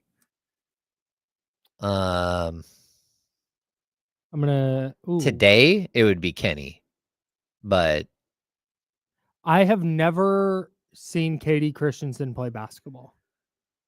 I've seen tape of her play basketball. You've never watched? No. Okay. Yeah. My inclination is to always lean toward the professional athlete. But I genuinely have no idea. Yeah. Yeah. She was a bruiser. I mean, average 3.2 points, 2.6 rebounds for her career. I think she was really good at Santa Barbara. UCSB. And it's just really, really difficult to make the WNBA now. Facts.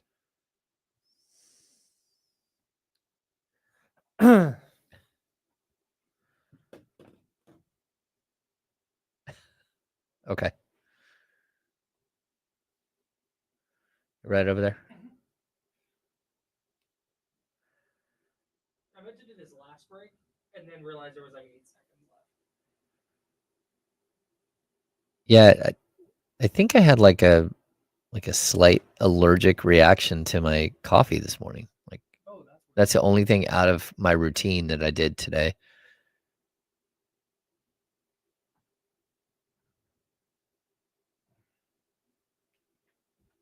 What's going on, everybody?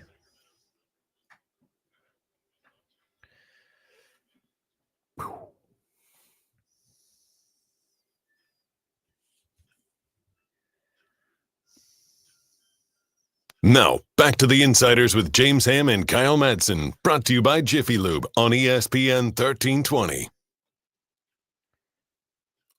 So,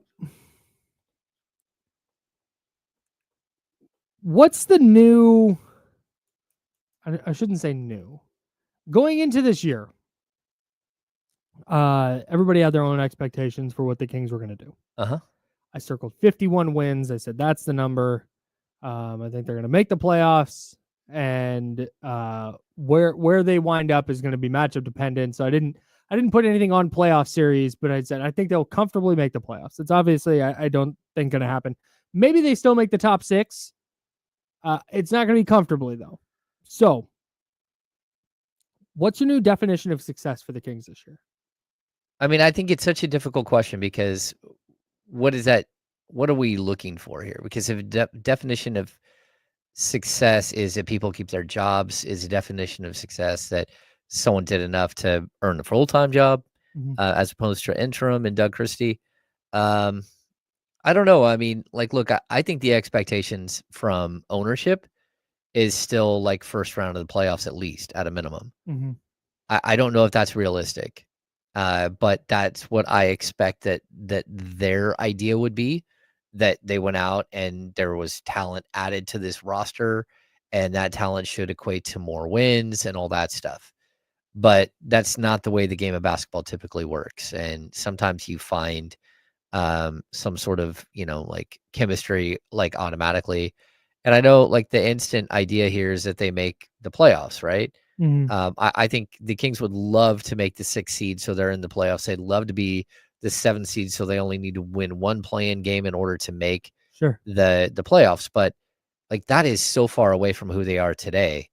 And so we need to see like what team shows up for the next 25 games before we start. Like, I just don't know. Like I've always said this, like in the past, like when. All right, let me pause you. Okay. Let me try and frame this differently. What would the Kings need to do for you, James Ham, at the end of the year to be like, hey, you know what? Good year. They would have to make the playoffs. As a top 6 team, or they'd have to just make the playoffs. Just not the play-in. The play-in This- is in the playoffs. Right. Okay. So they'd have to be one of the final 8 teams playing in the West. Yeah, I mean that's how I would define Okay. success because of where they started. But at the same time, I don't expect that. So I think the expectations versus like what is like the reason why I don't expect that is not because I think one player is horrible or this or that. I just think it's really, really difficult to fire a coach mid-season, to trade your best player mid-season, and then to just act like, oh, it's just basketball. Go out there and play. Go out there and play with a brand new head coach who's never coached in the league before as an NBA head coach. Go out there and play with 3 or 4 new rotational at this point, rotational players that have never played with this group before. And in a super small window with very little practice time and like, hey, roll the ball out there. We expect this. I don't have expectations in that situation. I think when you blow up a team at the All-Star break or at the trade deadline or in the last week of December, when you blow up a team, your expectations for that season should be gone. Like this season there Yeah. should never be an expectation that I'm going to fire coach A and coach B is going to step in Yeah. and win the room and we're going to win all the rest of our games. Yeah. So the way I guess I kind of view this, and that's I phrased this incorrectly when I wrote it down, but the expectation once you fire your coach and you trade your best player, like the season's a disaster.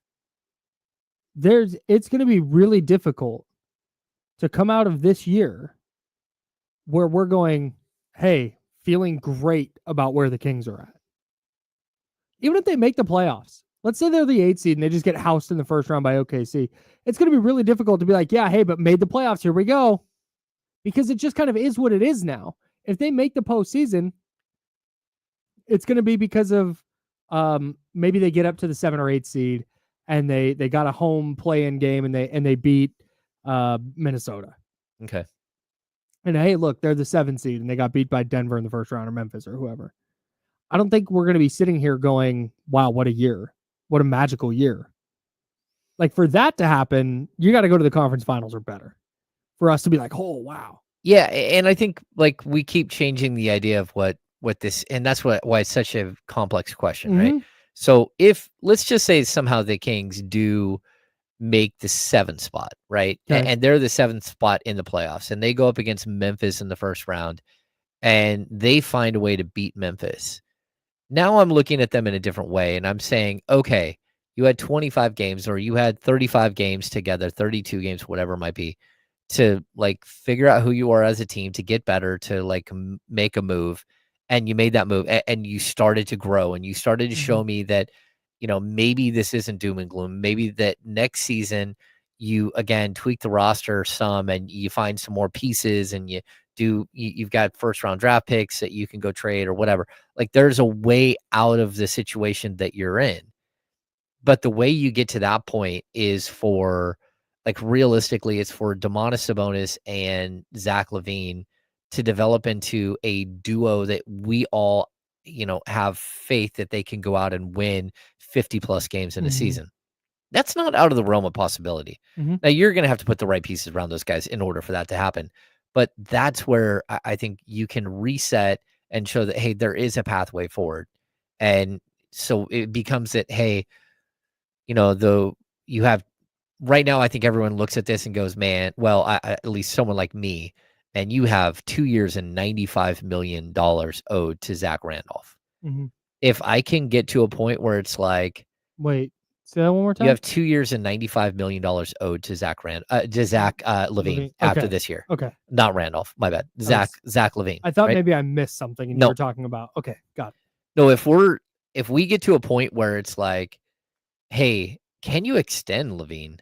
Can you get LaVine? Now, if they just do something crazy like walk into the summer and give Zach LaVine a 3-year extension, if it's based off of his 49 million and he's making 56 and 60 and 64, whatever, like I won't have any faith that this thing is going the right direction at all. You have to prove that this tandem of Sabonis and LaVine can be something that can be a playoff caliber, group that you can build around.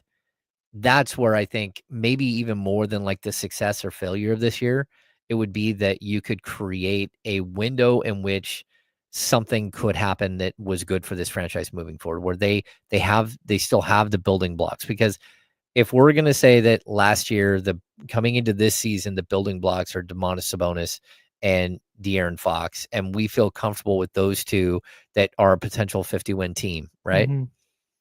Now you got to put the pieces around them. I don't think that the franchise did the right things to put the pieces around these guys at all. Like I do not believe that this was a well-constructed roster from the opening tip of the season. It just wasn't, right? But if you can build that team around Domas and LaVine, there isn't just this massive like chasm in talent between De'Aaron Fox and Zach Randolph. Like, so show me that this is a group that you can build around, and then that whatever has happened in Zach LaVine's past, and just like whatever happened in Domantas Sabonis' past, that's something else, and this is something new and something different, and you can build around it. then I would feel a lot better about next season, the season after that, season after that. Mm-hmm. But they have to show that first. This isn't just like, hey, Jimmy Butler gets traded to the Golden State Warriors and they give him a 3-year extension and everyone in the league is like, what in the, or 2 years or whatever it was. Mm-hmm. They gave him some ungodly money that everyone in the league is like, holy cow, you're paying that guy that much at 39 years old. Mm-hmm. Like that was a random, like the Kings aren't in that position Mm-hmm. and they shouldn't feel like they're in a position where they have to extend Zach LaVine this summer or anything else. Unless it's for, he opts out of the final year of his deal and you give him a contract that's like a 3-year, 120. Sure. Not a 3-year, $180 million, $200 million, like your franchise is basically wrapped up all into one player type deal. Yeah. Okay. I took it a different way because that's where Yeah. I'm looking at this and I'm like, there's a lot of different, like, what is success? Like success is what do you look like moving forward? Did you just take like such a huge step back with your franchise build Mhm. that you can't get out of it for the next 2 years? I mean, So in that event, then there's basically nothing that can happen in your mind outside of winning a championship that would make this year one where you James come out of it like, hey, you know what? Really good year. That was a good year for the Kings. No. I wouldn't say that at all because I even more than the wins and losses, I need to see that they have something moving forward. Yeah. Right? Sure. And that something moving forward doesn't mean that it's a second round or a third round of the playoffs type deal. I need to know that all of a sudden we're seeing things on the court that you go, oh, I get the vision and I can see how this team can succeed. Right? Sure. That's a lot different. It's So almost okay. Let me phrase it. Let me frame it this way. They go to the first round against Oklahoma City and they lose in 5 games, but Zach LaVine and Domas really clicked and LaVine averaged 27, 5 and 7. okay. It's just picking numbers. And they run the offense or Domas and it's looked like the Domas LaVine pick and roll looks really good and okay, but they lost in the first round. You would take that over, and don't get caught up in my specifics. Just Zach LaVine looks like a player that who can take them, carry them moving forward. You would take that over. Okay, they go to the first round against Memphis, and DeMar DeRozan just went crazy for a series, and they went to the second round and then got mollywopped in the second round. And Zach LaVine was just kind of and Domas was just kind of Yeah, I probably would because I would know that there was a pathway forward. Sure. And that's the biggest thing because like, look, there are so many people out there that just want this thing to be torn down completely. And I would like to see a situation where Domantas Sabonis wants to be here long-term, where Zach LaVine fits and that combination of players gives you some hope that they can be something over the next 5 years. Right. Mm-hmm. Like the window with DeMar DeRozan, it is what it is. I mean, he's been very clear. Like he doesn't expect to play another 5 years. Like this is a player that is in the last, 2-3 seasons of his career, whether that's in Sacramento or it's anywhere else. And so when you're looking at this, it's like, how do you move forward? How does this group look like? Because I don't think we had these questions coming into the season. We knew that they needed other pieces, but those pieces were like tertiary pieces, or they're like, whether you're going to get a Cam Johnson or, which realistically Cam Johnson is a perfectly fine player, but he's not a needle mover. Going right? to be available again this summer. Of course he will. Can't wait to fire those talks back up. That's right. But like the process here is that you should have a franchise that's moving forward and getting better every year. And if they take a major detour like they did this year, I need to see that they at least can get the thing back on track where it's like, okay, I can see this team fighting for a playoff spot next year. As of right now, I don't know. Like I would like to tell you that it'll all be fine and this thing's going to work out. But the final 25 games of the season are going to tell us a lot.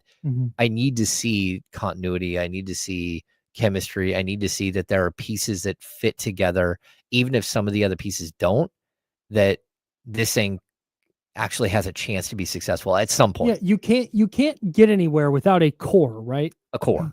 Can you reestablish a core over the next 25-ish games. 25 games and change if they make the playoffs. Yeah. Like that's what you're looking for. Because right now it's just kind of an amalgamation of players. Amalgamation is not the word I was looking for. Whatever it is. It's just a group of players. Yeah, just a collection. Yeah, of individuals.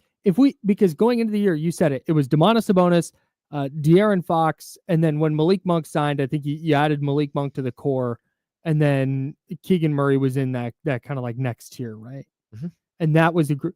I think if you ask that question now, what's the core of this team? It's like, okay, it's Domas and Monk, and I guess it's Zach LaVine. Well, it's gonna be Zach LaVine because you got to pay him, right? And because he's not going anywhere. And is that okay? So if that's going to be your core, mm-hmm. like that for sure, then everything moving forward has to be about how do you supplement them? How do you surround that group of players with the right role players to maximize what they're doing? Because right now, I don't think that group has the right players around them to maximize what they're doing. No, I would agree with you. I think, again, bringing in like guys like Keegan Murray can be part of that. Sure. A guy like Jake LaRavia can be a part of that. Yep. A guy like Valanciunas can be a part of that, Agreed. right? So their bench, I have no problem with their bench. No, it's just except that Keon Ellis is still on it. Yeah, I get that. You have to have a team that makes sense, and it doesn't just make sense on paper. Mm-hmm. It can't be a 2K trade, right? It's got to be something that's actual. Like you can look at the vision of the team and say this is going to work. Mm-hmm. And right now, it's very difficult to see that vision. Mm-hmm. But they've got 25 games to show that there is something there. That they're, even if you end up losing, but we start to see that this thing is moving the right direction. That would go a long way for me. Yeah, man. I think I'm with you. And I'm trying to put a make the playoffs, round of the playoffs, like on it, but I think you bring up a good point in that, and I think this is so much of this is kind of the crux of the entire discussion we've been having about the Kings since they beat New Orleans in that first of what they played them 3 times in 4 games. Mm-hmm. And it was just kind of like, yeah, but what did it look like? Yeah. And that mattering. And I think the reason we both kind of focused on that is because we're trying to look at, okay, that might be nice if you can cobble together some wins this year and get to 44 wins and make the play-in and you're the 8th seed and you lose in the first round. Okay, yeah, you went back to the playoffs. You had a couple of games at Golden One Center. It was so fun. Listen to how loud everyone was. But this is about sustainability, and this is about how are you growing this moving forward, because at the end of the 2023 season, it was like arrow was pointed up. Mm-hmm. They have a vision for this team. They got to make some tweaks, but it's going the right way. And then they didn't do it correctly. And the arrow is now pointing the wrong way. Yeah, you're either busy building a winner or you're busy building a loser. Right. And so we're going to find out, I guess, through the rest of this year and then in the offseason, is it, hey, do whatever you can, just make the playoffs. For God's sakes, make the playoffs.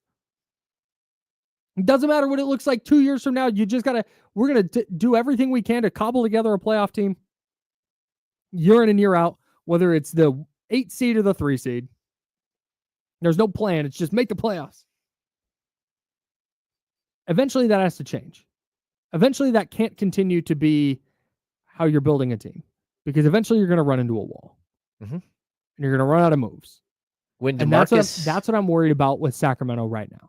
Yeah, when DeMarcus Cousins can sum it all up like very succinctly, that you were fighting to get to the playoffs, and then when you got there, it looked like you didn't have a plan for what was next. That's a problem. And that's what we're looking at right now. Like making the playoffs sometimes can be a major like mistake for a team.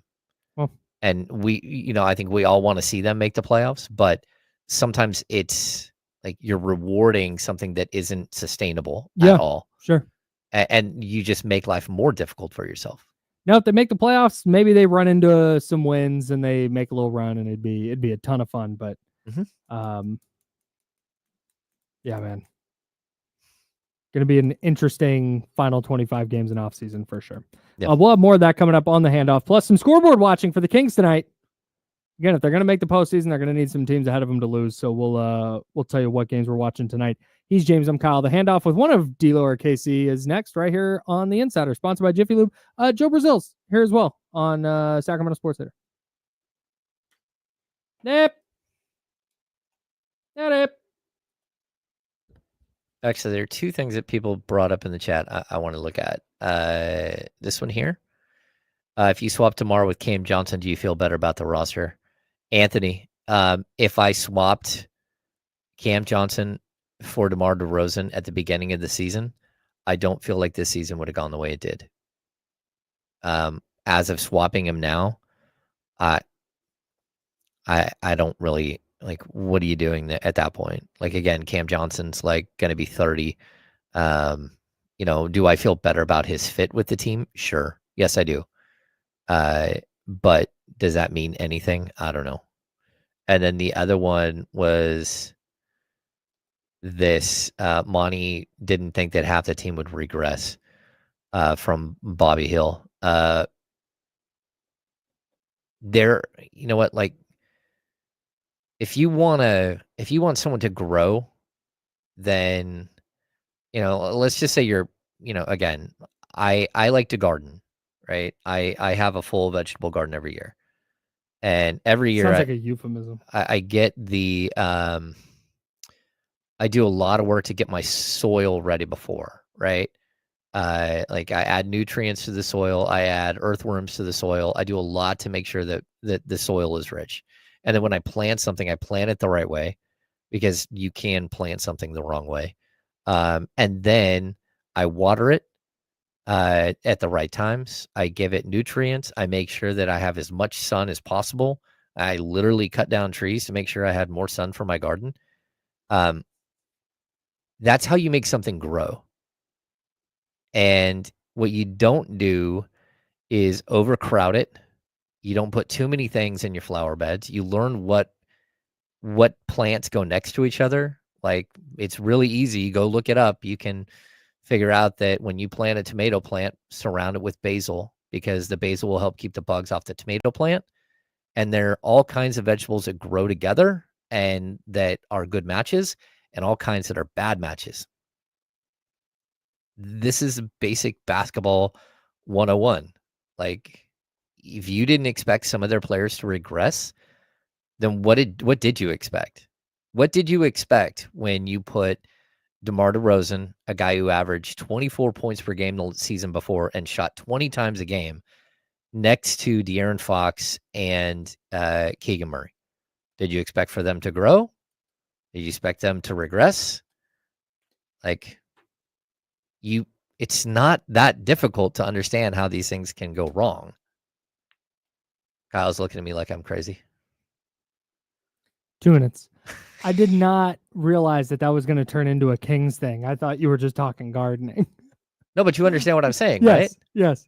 Yeah, like it's very simple. Like, you put onions and garlic and carrots together. They're root vegetables. They go in a separate area of your garden. They support each other. There are other things that will just suck the life right out of the plants next to it. And that is exactly what the Kings have done here. And if you can't see that, it's because you're not paying attention to the game of basketball enough, or you're reading way too much into analytics and not actually watching the play on the court.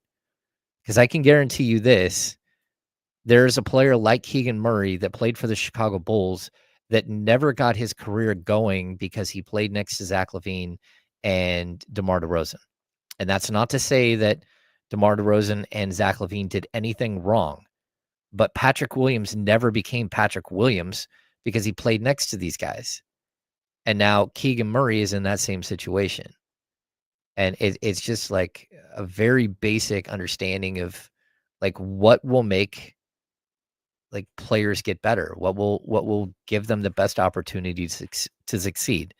And I can easily tell you that I don't know that putting De'Aaron Fox and Domantas Sabonis was ever going to work. Like, again, you took two guys that didn't necessarily, their games didn't fit together in the beginning. I don't think it was horrible, and I think you were able to put some of the pieces around them. but it might have been too difficult of a tandem to ever build around properly.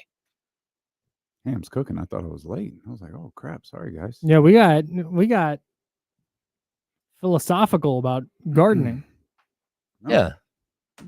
it's cool.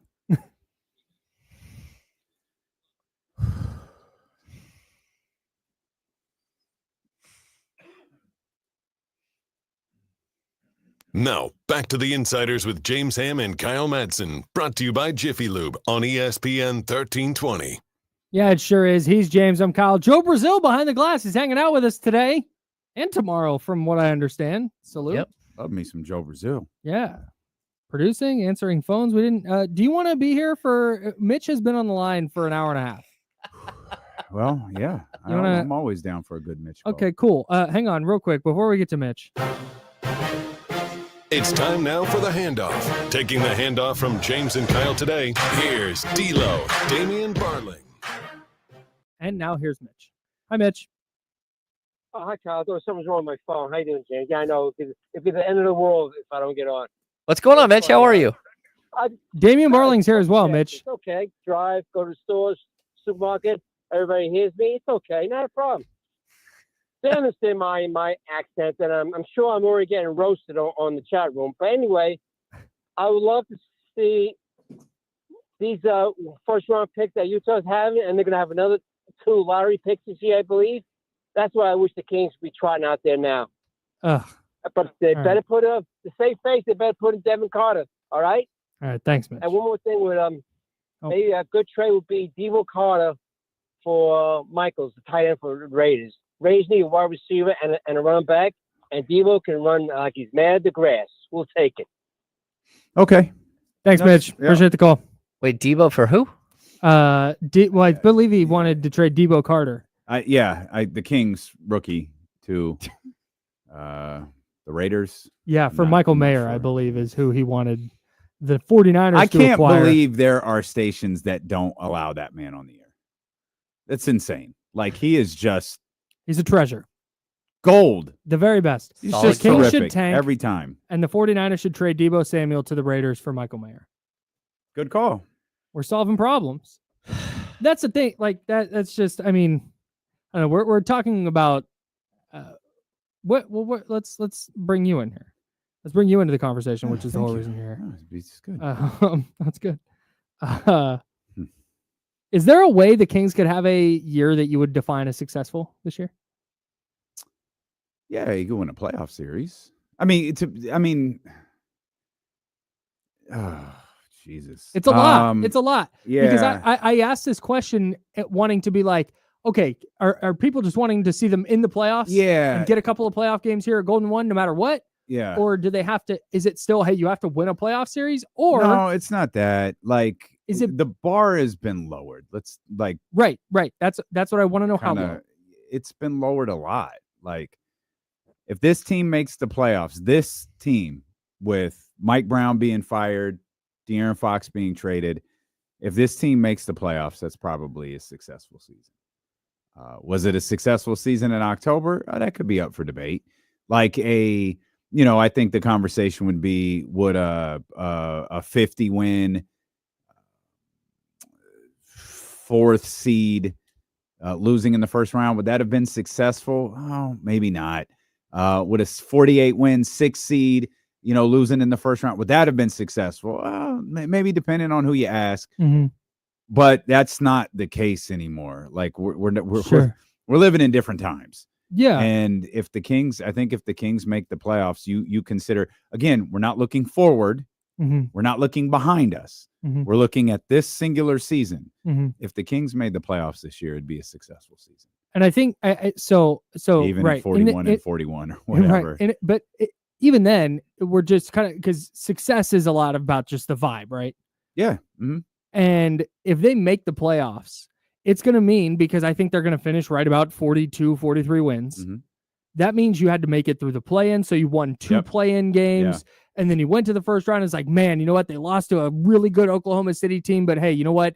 They dug themselves out of the mud and they made the playoffs. That was a good run. That was a fun run. Yeah, six isn't outrageous, by the way. Yeah, what are they, 2 out now? Yeah, I think they're 2 out. I think the I mean, the team I'm most like, I think the Warriors are tracking to the 6th spot, and that I'm not sure if the Kings can keep up with that. But now, like you talk about setting small goals, like I'm at give me one playing game. That's kind of where I'm at right now. Really? That's it? I want no. I want them to only have to play one playing game. Got you. Oh, Okay. Not be the 7. two. Yeah, be 7, and you could be 8 too, right? Be 7 or 8. Yeah, and win that game. Go to the playoffs. Give me one win that gets you. Because if you're 8 or if you're one of those top seeds and you lose, you get another crack at it. Right. Give me one win. That's where I'm thinking, like, this is what I'm hoping for now. I think the 6 is absolutely reachable. I just think if someone's tracking that's in the play-in category, it's Golden State. Like feels like they're going the right direction. They absolutely are. And they were, prior to the All-Star break, I think they're at 4 straight wins. They're the latest team to take advantage of the Charlotte Hornets. So like I would be more likely to track them towards 6. But if you give me the Sacramento Kings and the, Los Angeles Clippers in a 7-8, I'll take it. I'll take it. Give me one play-in win. The Hornets have lost their last 3 games by 131 points. Is that right? Okay, Yes. because I think I did the last 4 and it was like 145. So I went I went one too far, because 3 at 131 is way worse. 50 points a game. It's crazy. they're so bad. That is absolutely. Oh no, wait, nuts. that's not Like, right. 35. More than no, 40 points a game. Yeah, 40, 45, 45 and a half. I'm not here for the math, dude. So whatever you guys say Yeah. is fine with me. Yeah, we were like, I think that making a play-in game, like the byproduct of anything that happens here would be like that. Hopefully you make a play-in game and you at least get to go through that, like 1 play-in game, maybe 2 play-in games. If you somehow make the playoffs, like I think we can gauge like success in that moment. But my success would be to pull back and say, okay, what would be successful? And that would be to find a combination of players that that you can move forward with.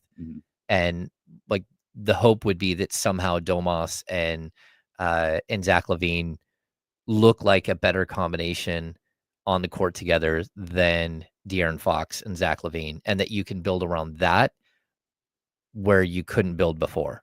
And I don't know if that's possible. Am I alone in operating under the assumption that whoever's going to build the next version of the Kings is not going to be the current front office? No, you're not. I just think it's a little trickier than that. How so? Well, you might be stuck with it. Like if this scenario plays out, you make the playoffs. Through the, like, no matter how you do it, like you get there. I don't think you're getting guys like, I don't think anyone's going to the whoever and saying they don't want to be here. Like, I don't think Domas is asking out. I don't think DeMar is saying, yeah, this didn't work, man. Let me go somewhere. Like, this is whack. I don't think that that's happening. So you could be running it back with the same roster. Again, if this happens, you're probably happy with what Doug Christie did, which means you're signing Doug Christie to a real contract. If you do that, are you moving on from the front office? Are you putting yourself in that position? Look, you don't shake your head at me. I think you're right. I was up for firing them after the. Hey, look, trade deadline's over. You guys can go. My eye roll and head shake is that you're spot on. And so like, do you see it through with this group? To me, I can't get over the Mike Brown thing. Like, I can't get over you signed him to a contract extension, I guess, with a gun to your head, and then you moved on from him, knowing the consequences would be trading De'Aaron Fox. They seemed ill prepared for that moment. I know I'm not like Kenny Caraway like Zach LaVine, but I'm also not James Ham and Trista Crick dislike Zach LaVine. I'm kind of like a happy medium between the two. Okay. But I still think I don't think the move was to go get him. I think you would have been in the same exact position if you had kind of worked with San Antonio alone, maybe push for some of the players, maybe push for a draft pick. Maybe I don't know, but maybe if you had just worked with them exclusively rather than having your eyes set on Zach LaVine, which again, in the moment I thought was a lateral move from a scoring perspective. I thought Okay, at worst, you're the same team. Now I kind of feel like, oh, you might be better off moving forward had you just done without that. And then you have Devin Carter. And until further notice, that is a massive black eye on this front office. Yeah. Like you were in win now mode. You went and your free agent was a win now free agent. And you went and got a guy who couldn't play for 6 months. And if you didn't know that, and this man did, you need to be fired. If James has information that you don't, I'm sorry, you're ill-equipped to do your job. You're fired. Facts. So the reasons for firing them they're stacking up. Mm-hmm. But at the same time, like, I don't know if you can pull it off. I don't know. Okay, so like the journey here has been fireable. Yep. And I mean, what the final outcome of the season, you set the franchise back. Right. Like, Yep. and what the Agreed. journey of this season cost you $25 million in coaching salary, and Yep. $8.5 million next year, $8.5 the year after that. Yeah. It's tough.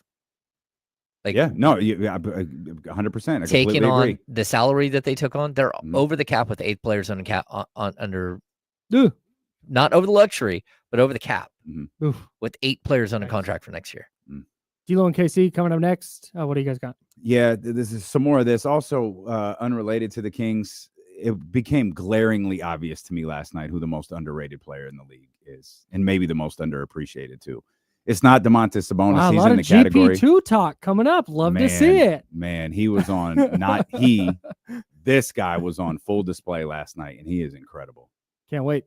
D'Lo and KC coming up next. That's James Ham. I'm Kyle Matson. Joe Brazil behind the glass. Going to be back with us tomorrow too. Right here on ESPN 1320, Sacramento Sports Leader. We're the Insider, sponsored by Jiffy Lube. Until tomorrow at 10 a.m. Drink water. Be nice to people. See you.